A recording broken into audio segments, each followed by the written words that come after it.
जय महाराष्ट्र. मी मयांक भागवत. पुढच्या 30 मिनिटांमध्ये आपण घेणार आहोत 50 बातम्यांचा आढावा. सुरुवात करूया महावेगवान घडामोडींना.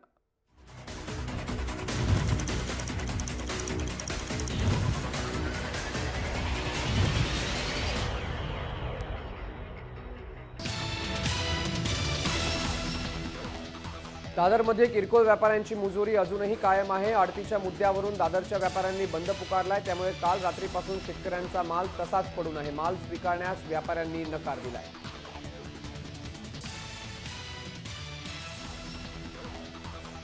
व्यापाऱ्यांचा बंद मिटला असला तरी नवी मुंबईच्या एपीएमसी मार्केटमध्ये मात्र आडतीचा अडकित्ता अजूनही कायम आहे. आडत नेमकी कोण भरणार यावरून सुरू असलेला वाद अद्यापही मिटलेला नाही. या प्रश्नी तात्पुरता तोडगा काढून आजचा दिवस आडत न घेता व्यवहार सुरू ठेवण्याचा निर्णय घेण्यात आला.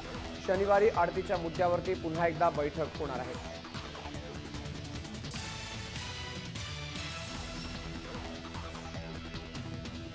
कृषी राज्यमंत्री सदाभाऊ खोत यांनी आरेच्या दूध सेंटरवरती भाजीपाला विकण्याची मुभा द्या अशी मागणी केलेली आहे. या संदर्भात सदाभाऊ खोत मुख्यमंत्री देवेंद्र फडणवीस यांच्यासोबत चर्चा करणार आहेत.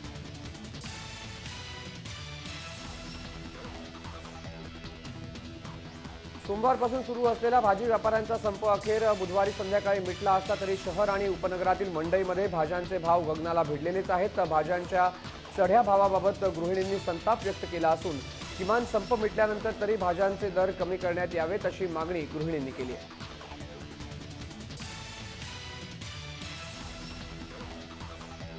गेल्या काही दिवसांपासून भाज्यांचा दर चढाच आहे. तो आणखीन काही काळ असाच राहणार असल्याची वर्दी लागताच ऑनलाईन भाजी बाजारामध्ये ऑफर्सनी गर्दी केली. गृहिणींनी आपला मोर्चा ऑनलाईन भाजी मार्केटकडे वळवला. 15 दिवसात या ग्राहकांच्या संख्येमध्ये 5 ते 10 पट वाढ झाली आहे.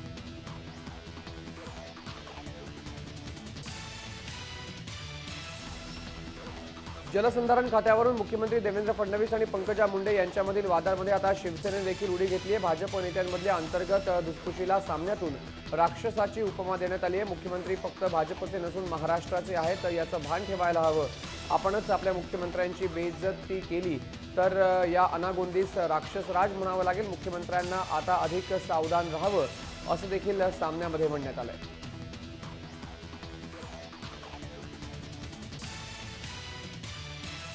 अकबरुद्दीन ओवैसींच्या एमआयएमसह 191 राजकीय पक्षांची मान्यता रद्द केलेली आहे. निवडणूक आयोगाने नोटीस बजावूनही आयकर विवरणपत्र आणि लेखापरीक्षण केल्याची प्रत सादर न केल्यामुळे ही कारवाई करण्यात आली. राज्य निवडणूक आयोगाकडे एकूण 359 राजकीय पक्षांची नोंदणी झाली आहे. त्यात 17 मान्यताप्राप्त राजकीय पक्षांचा समावेश असून उर्वरित 342 अमान्यताप्राप्त राजकीय पक्ष आहेत.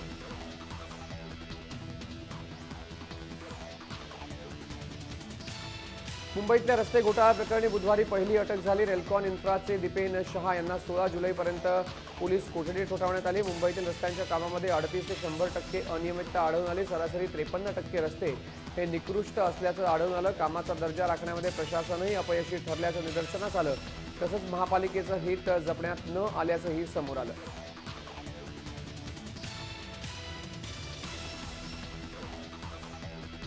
तर रस्ते घोटाळ्यामध्ये मातोश्रीचा सहभाग असल्याचा आरोप काँग्रेसचे नेते नितेश राणे यांनी केलेला आहे. जय महाराष्ट्राशी बोलताना त्यांनी ही प्रतिक्रिया दिली. नितेश राणे यांनी असं वक्तव्य करत थेट उद्धव ठाकरेंवरतीच निशाणा साधलाय.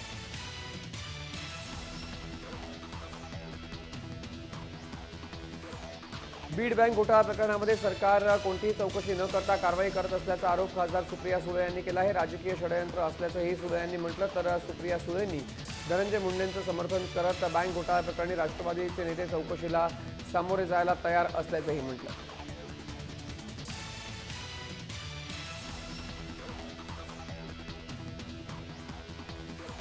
मुंबईतल्या 14 फुटांपेक्षा उंच झोपड्यांवरती आता कारवाई करण्यात येणार आहे. तसे आदेश पालिका आयुक्तांनी दिलेले आहेत. पावसाळ्यामध्ये या झोपड्यांचं सर्वेक्षण करण्यात येणार आहे आणि त्यानंतर या झोपड्यांवरती कारवाई करण्यात येणार आहे. अशी कारवाई मुंबईच्या काही भागांमध्ये सुरू देखील झाली आहे.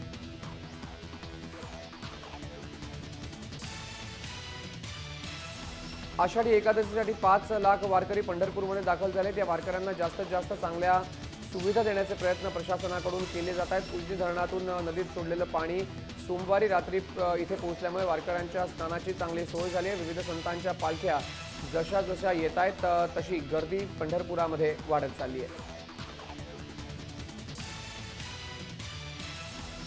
आषाढी एकादशी निमित्त उपाहारगृह, मराठमोळ्या खाद्यपदार्थांची दुकानं, मिठाई विक्रेत्यांची जय्यत तयारी सुरू झाली आहे। साबुदाण्याची खिचडी, वडे, थालीपीठ यांबरोबरच मिठाईचं फ्युजन, रताळी फळं आणि यांची देखील लयलूट सुरू झाली आहे। साधारण 70 रुपयांच्या लिमिटेड डिशपासून पोटभर खा आणि तृप्त व्हा अशा धर्तीवरती अमर्याद पॅकेजेस देखील उपलब्ध आहेत।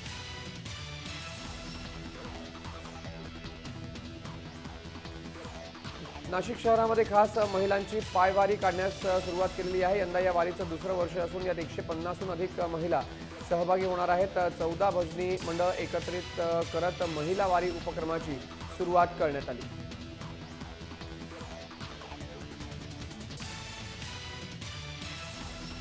कोल्हापूर जिल्ह्यातल्या पावसाचा जोर काहीसा कमी झालेला आहे, मात्र नद्या अजूनही धोक्याच्या पातळीवरती आहेत। त्यामुळे जिल्ह्यात महापुराचा धोका कायम आहे। एनडीआरएफने 1400 जणांना सुखरूप बाहेर काढलेलं आहे, पण पुरात वाहून गेलेला एक जण अद्यापही बेपत्ता आहे। कोल्हापुरातले 84 बंधारे पाण्याखाली गेल्यामुळे 120 गावांचा संपर्क तुटला आहे।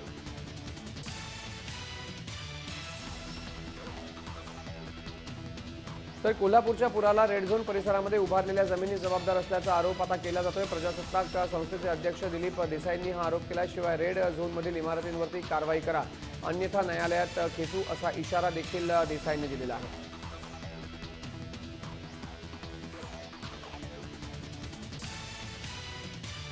वर्ध्यामध्ये आठवडाभर सुरू असलेल्या अतिवृष्टीमुळे शेतीचं नुकसान झालंय। वर्ध्यामध्ये झालेल्या अतिवृष्टीमुळे नदी नाले पूर्णपणे भरलेत। पाणी पात्राबाहेर आल्यामुळे नदीकाठच्या शेतीतील सर्व पिकं वाहून गेली आहेत। पावसात पिकं वाहून गेल्यामुळे दुबार पेरणीशिवाय पर्याय नाही, यामुळे शेतकरी हवालदिल झालाय।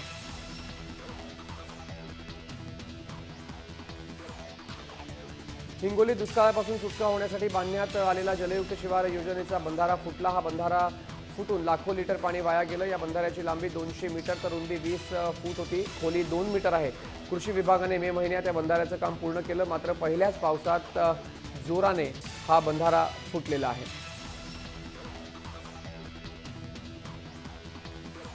वाड्यातल्या कडूस परिसरामध्ये तहसील कार्यालयासमोर नागरिकांसह विद्यार्थी उपोषणाला बसलेत। वेगवेगळ्या प्रश्नांकडे प्रशासनाचं लक्ष वेधण्यासाठी वाडा तालुका स्वाभिमानी संघटनेच्या वतीने बेमुदत उपोषण सुरू आहे। गावात रस्त्यांची दुरवस्था झाली असून विद्यार्थी आणि ग्रामस्थांना याचा खूप त्रास होतो। जोपर्यंत न्याय मिळत नाही तोपर्यंत उपोषण असंच सुरू ठेवण्याचा इशारा देखील देण्यात आला आहे।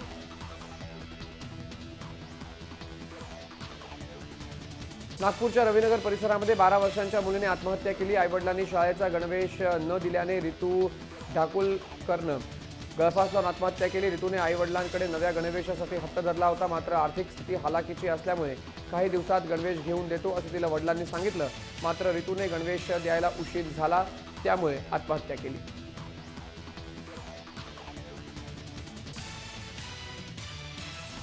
पिंपरी चिंचवडमध्ये कम्प्युटर इंजिनियर पतीकडून डॉक्टर पतीची हत्या करण्यात आलेली आहे। घरगुती वादातून पत्नीची गोळ्या घालून हत्या केल्याचं उघड झालंय। बुधवारी रात्री पत्नी अंजलीसोबत रुग्णालयामध्ये वाद झाल्यानंतर मनोज पाटेदारने पत्नीची हत्या केली। आरोपीला पोलिसांनी अटक केली आहे।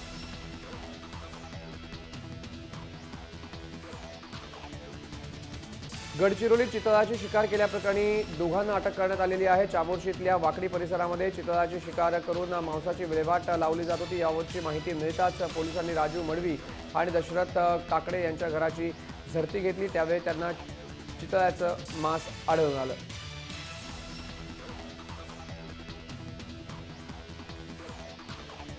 डोंबिवली जवळच्या सांगर्ली गावामध्ये 2 बहिणींनी गळफास घेऊन आत्महत्या केली। इंदिराबाई आणि रमा कांबळे अशी या बहिणींची नावं आहेत। जानकूबाई अपार्टमेंटमध्ये या दोघी राहत होत्या। संध्याकाळी 5च्या सुमारास घरातून दुर्गंधी येत असल्यामुळे शेजाऱ्यांना संशय आला। दरवाजा उघडण्यात आला तेव्हा दोघींचेही गळफास लावलेले मृतदेह दिसून आले।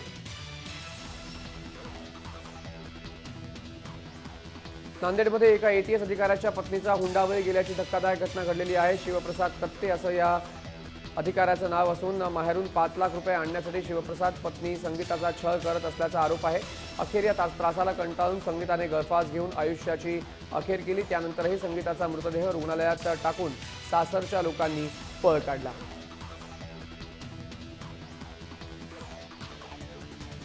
अकोल्यामध्ये चोराने झाडांची चोरी केलेली आहे आणि ही चोरी सीसीटीव्ही कॅमेरामध्ये कैद झालेली आहे। अकोल्यातील गोरक्षण मार्गावरती असलेल्या आंतरराष्ट्रीय व्यक्तिमत्व विकास संस्थेमध्ये ही चोरी झालेली आहे। बाईकवरून आलेल्या चोरांनी 4 वेळेला ही चोरी केली। यापैकी एक झाड हे 9,000 किमतीचं असल्याची माहिती देखील संस्थेचे प्राध्यापक सचिन बुरघाटे यांनी दिलेली आहे। केंद्र सरकार बँकिंग क्षेत्रामध्ये करीत असलेले बदल जनविरोधी असल्याचा दावा करत येत्या 29 जुलैला देशभरातील बँकांमधील कर्मचारी संपावर जाणार आहेत। सरकारी आणि खासगी बँकांमधील सुमारे 10 लाख कर्मचारी एक दिवसाच्या लाक्षणिक संपावरती जाणार आहेत। बँक कर्मचाऱ्यांची संघटना ऑल इंडिया बँक एम्प्लॉईजने ही माहिती दिली आहे।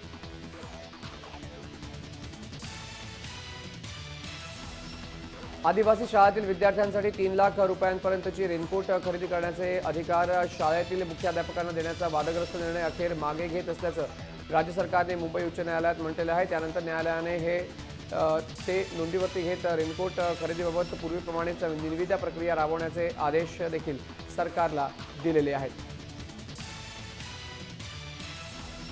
रेल्वे टर्मिनसवरती विमानतळाप्रमाणेच अत्याधुनिक विश्रांतीगृह उभारण्यासाठी इंडियन रेल्वे कॉर्पोरेशनचे प्रयत्न सुरू झालेले आहेत। त्याअंतर्गत मुंबई सेंट्रलमध्ये पहिलं भव्य प्रतीक्षालय उभारण्यात येणार आहे। यासाठी निविदा प्रक्रिया अंतिम टप्प्यात आलेली आहे। यंदा पावसाळ्यात खड्डे पडणार नसल्याचा दावा पालिकेने केला असला तरी पावसाने त्यांचा दावा फोल ठरवलाय। महापालिकेने केलेल्या सर्वेक्षणामध्ये ठाण्यामध्येच 888 खड्डे असल्याचं समोर आलं। यामध्ये 2138 चौरस मीटरचं क्षेत्रफळ या खड्ड्यांनी व्यापलेलं आहे। तर ज्या भागात खड्डे बुजवले आहेत त्या ठिकाणी पुन्हा खड्डे होत असल्याचं चित्र पाहायला मिळतंय।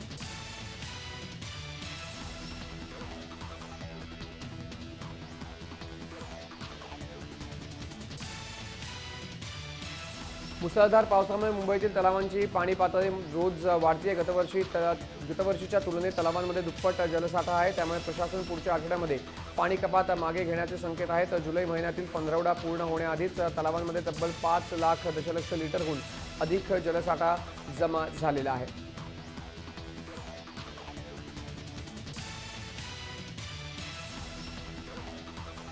यंदा ITI संस्थेतील प्रवेशासाठी विद्यार्थ्यांचा भरघोस प्रतिसाद मिळालेला आहे। राज्यातील जवळपास 1,32,000 जागांसाठी असलेल्या अर्जांचा आकडा 3 लाखांच्या वर गेला। या प्रवेशाची हंगामी गुणवत्ता यादी मंगळवारी रात्री उशिरा जाहीर करण्यात आली। त्यानुसार आज ITI प्रवेशाची पहिल्या फेरीची गुणवत्ता यादी जाहीर होणार आहे।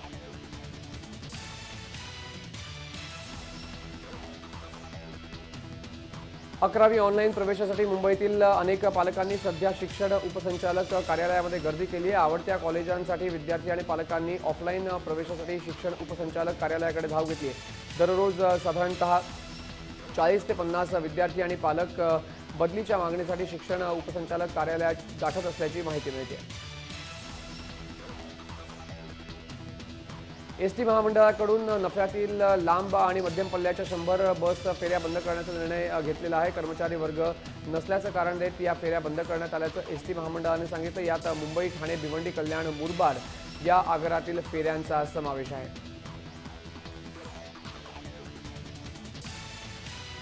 पोलीस कर्मचाऱ्यांना त्यांच्या वाढदिवसाच्या दिवशी पगारी सुट्टी देण्याची योजना सुरू करण्यात आलेली आहे, अशी माहिती औरंगाबाद परिक्षेत्राचे पोलीस महानिरीक्षक अजित पाटील यांनी पत्रकार परिषदेत सांगितलं। त्याचसोबत पोलिसांना निवृत्ती फंड, त्यांना मिळणारा लाभ, वैद्यकीय सुविधा यासह अनेक कामांना ब्रेक लागणार नाही याकडे देखील लक्ष दिलं जाईल। मुंबई पोलिसांच्या कामाची वेळ आता 8 तासांवरती आणण्याच्या शक्यतेला आणखीन बळकटी मिळालेली आहे। देवनार पोलीस ठाण्यामध्ये तब्बल 2 महिने राबवलेला हा प्रयोग शहरातील 12 पोलीस ठाण्यांमध्ये राबवण्याचे आदेश पोलीस आयुक्तांनी दिलेले आहेत। या सर्व पोलीस ठाण्यांना महिन्याकाठी या योजनेच्या उपयुक्ततेचा अहवाल सादर करण्यास आयुक्तांनी सांगितले।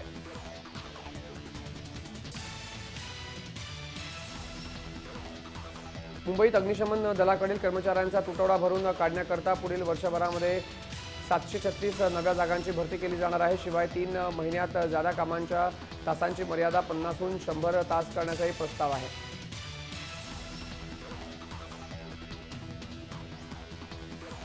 ठाणे शहराला वाहतुकीच्या कोंडीतून सोडवण्यासाठी वाहतूक पोलिसांनी आता सकाळ संध्याकाळ शहरामध्ये अवजड वाहनांना बंदी केलेली आहे। ठाणे शहर वाहतुकीच्या कोंडीत सापडलेलं आहे। त्यात मुंबई, नवी मुंबई, नाशिक सारख्या शहरातून येणाऱ्या अवजड वाहनांची भर पडू लागली। या पार्श्वभूमीवरती ठाणे वाहतूक पोलिसांनी अवजड वाहतुकीला शहरामध्ये बुधवारपासून विशिष्ट वेळेमध्ये प्रवेश बंदी केलेली आहे।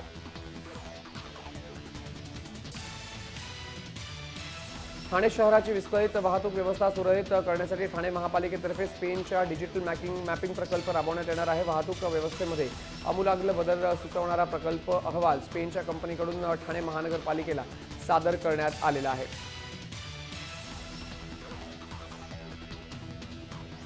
मुंबईच्या अत्यंत जवळचं थंड हवेचं ठिकाण म्हणून प्रसिद्ध असलेल्या माथेरानचा लवकरच कायापालट होणार आहे। मुंबई महानगर प्रदेश विकास प्राधिकरणाने माथेरानच्या सौंदर्यीकरणाचा प्रकल्प आखला असून या प्रकल्पाची निविदा प्रक्रिया आता अंतिम टप्प्यात येऊन पोहोचलेली आहे।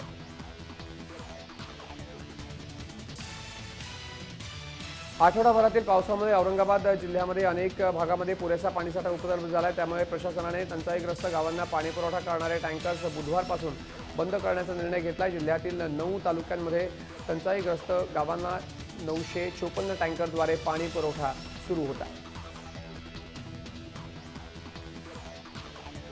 मुंबईच्या लोकलमध्ये बॅग आणि मोबाईलसह तुमच्या इतर महत्त्वाच्या वस्तू चोरण्यासाठी चोरट्यांनी आता एक नवीन शक्कल लढवली आहे। चोरट्यांच्या टोळीतील एक व्यक्ती तुमच्याच बॅगेसारखी हुबेहूब बॅग घेऊन तुमच्या जवळ येते आणि संधी मिळतात बॅगेची अदलाबदल करून तुमची बॅग लांबवण्यात येते। चर्चगेट बोरिवली दरम्यान एकाच दिवशी काही जणांच्या बॅग अशा पद्धतीने चोरी झाल्याचं समोर आलेलं आहे। त्यामुळे पोलिसांसमोरील आव्हान आता चांगलंच वाढलंय। मुंबई महानगर क्षेत्रामध्ये कंत्राटी एसी बस वाहतूकदारांचा टप्पा वाहतुकीप्रमाणेच मॅक्सिकॅब सेवेचा हिरवा कंदील मिळालेला आहे। सार्वजनिक वाहतूक व्यवस्था पूर्णतः संपुष्टात येण्याची भीती व्यक्त केली जाते। हा निर्णय बेस्ट एसटी सेवेवरती संक्रांत आणणारा असल्याचा आक्षेप घेण्यात आलेला आहे।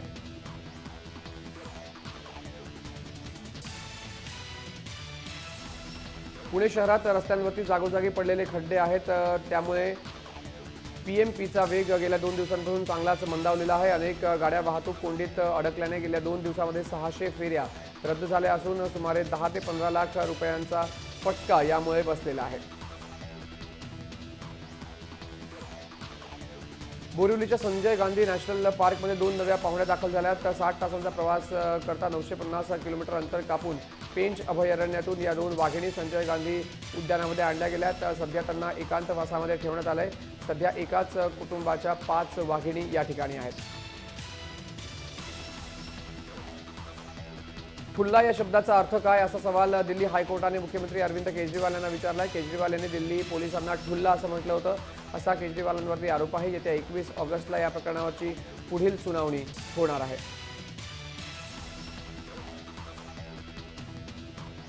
केंद्राने 750 टन डाळ दिल्याचं सांगत छाती पडवणाऱ्या शासनासमोर व्यापाऱ्यांनीच डाळ व्यवहाराची काळी बाजू उघड केलेली आहे। रामदेव बाबाच पतंजलीच्या माध्यमातून दुप्पट दराने डाळ विक्री करत आहेत।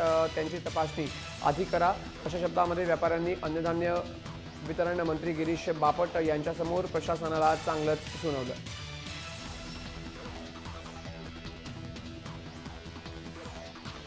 ट्विटरने आता टाइमलाइनवरती GIF फाईल म्हणजेच graphics interchange format file upload करण्याची क्षमता 5 MB वरून 15 MB पर्यंत वाढवली आहे। मात्र सध्या ही सुविधा डेस्कटॉपवरूनच ट्विटरवरती GIF फाईल अपलोड करण्यासाठी मिळणार आहे।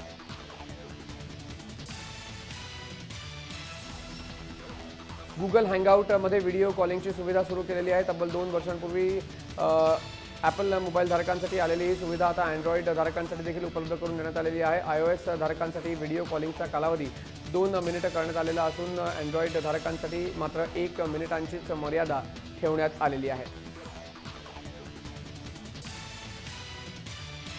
सुपरस्टार रजनीकांत आणि मराठमोळी राधिका आपटे यांच्या बहुप्रतीक्षित कबाली या सिनेमाचं दुसरं पोस्टर लॉन्च झालं। रजनीकांत आणि राधिका आपटे या पोस्टरवरती झळकलेले आहेत। येत्या 22 जुलैला हा सिनेमा जगभरात रिलीज होणार आहे। कबाली सिनेमा भारतासह जगातील 5000 स्क्रीनवरती दाखवला जाणार आहे। भारताची अव्वल महिला टेनिसपटू सानिया मिर्झाच्या आयुष्यावरती पुस्तक हैदराबादमध्ये प्रकाशित झालं। एस अगेन्स्ट ऑड असं या पुस्तकाचं नाव आहे।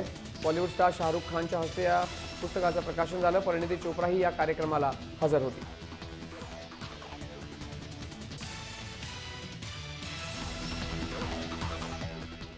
आणि या ठिकाणी वेळ झालेली आहे। इथेच थांबण्याची मात्र ताज्या अपडेट आणि घडामोडींसाठी तुम्ही पाहत रहा जय महाराष्ट्र।